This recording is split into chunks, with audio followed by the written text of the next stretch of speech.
না না না না, সেটা দেখো মানুষের সবসময়, আজকে দেখো বার্সেলোনার অবস্থা কোথায় আছে, কোথায় শেষ করছে, আজকে অন্য অন্য টিম উঠে আসছে, সেটা নয়।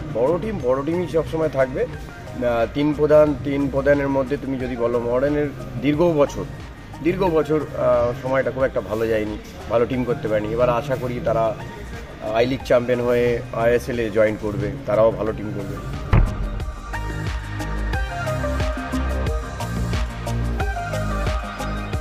টিম বারবার যদি চেঞ্জ করতে থাকে, তুমি দেখো লাস্ট আইএসএলে পুরো টিমটাই চেঞ্জ হয়েছে।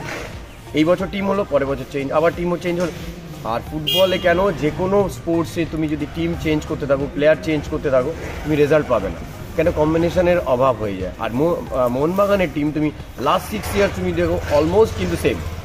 ওই যে বললাম contact, eye contact, body language বোঝা যায়, স্মেল, আমি বুঝতে পারি আমার প্লেয়ার কোথায় আছে, কোথায় দাঁড়াতে পারবে, কোথায় বল আটকাতে পারবে, কোথায় ভালোভাবে শেপ রাখতে পারবে। এইগুলো একটা টিম দীর্ঘদিন থাকলে এটা রেজাল্ট পাওয়া যায়।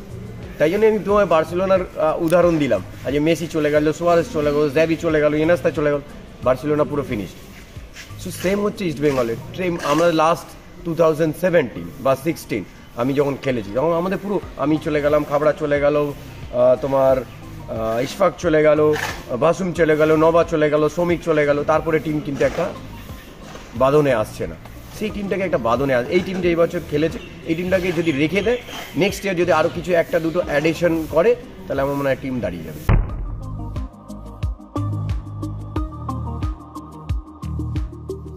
ইস্ট বেঙ্গলে প্রবলেম হয়ে গেছে স্পন্সরশিপ আসছে যাচ্ছে, স্টেবল নয়। একটা স্পন্সর যদি স্টেবল থাকে তাহলে টিম করা যায়, ভালো টিম করা যায়। তাই দেখো এখন স্পন্সর যদি না থাকে তুমি একটা ভালো টিম করতে পারবে না। আর যেই টিম আছে সেই টিমকে বুঝতে হবে, যে টিম হয়তো সুপার কাপ পেয়েছে, কিন্তু মেন খেলা হচ্ছে তোমার ISL, Indian super league. So সেখানের উপরে বেশি ফোকাস করতে হবে, আর সেখানের জন্য টিম করতে হবে। এইটাই হচ্ছে, যদি স্পন্সর ঠিকঠাক স্টেবল থাকে, যদি ঠিকঠাক তোমার ভালো স্পেন্ড করে। তুমি দেখো আজকে তোমার গোয়েঙ্কা গ্রুপ, রাইট, তারা অনেক বেশি পয়সা ইনভেস্ট করছে, তারা অনেক বেশি তোমার ফেসিলিটিস দিচ্ছে প্লেয়ারদের। তাই জন্য তারা কন্টিনিউ, তুমি দেখো অথবা সেমিফাইনাল অথবা ফাইনাল অথবা লিগ কাপ চ্যাম্পিয়ন বা আইএসএল চ্যাম্পিয়ন তারা হচ্ছে। সো এখন হয়ে গেছে তোমার যে বেশি যত ইনভেস্ট করতে পারবে, সেই টিম কিন্তু অনেক বেশি ব্যালেন্সড হবে।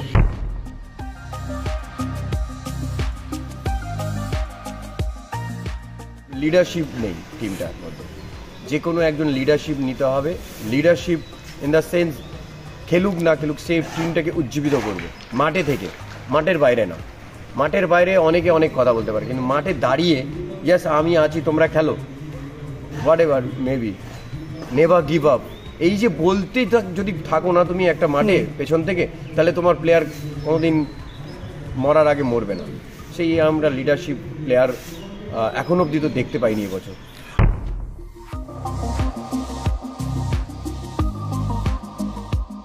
দেখো এখন অবধি লিগ, যদি কাপ দেখো তাহলে অফকোর্স 10 on 10 দেবো। যদি শিল্ড মানে লিগ দেখো তাহলে আমার মনে হয় না 10 of 7 বা 6 দেওয়া যায়।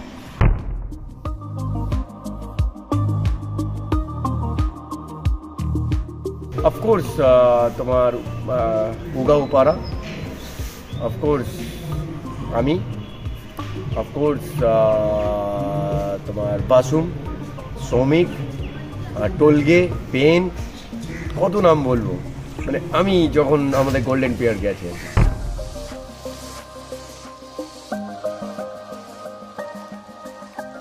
ওই যে বললাম, মানুষের সময় খারাপ যায় না, একটা সময় এরম আসবে, দেখবে ইস্ট বেঙ্গল হবে চাকা বলে আমরা সার্কেল, পৃথিবী ঘোরে, তো একজনের সাথে একজনে কানেক্টেড থাকে, তো আমরা ঘুরি।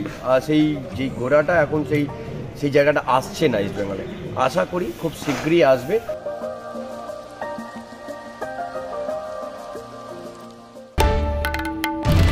বাংলার আওয়াজ, বাঙালির আবেগ, জি 24 ঘন্টা।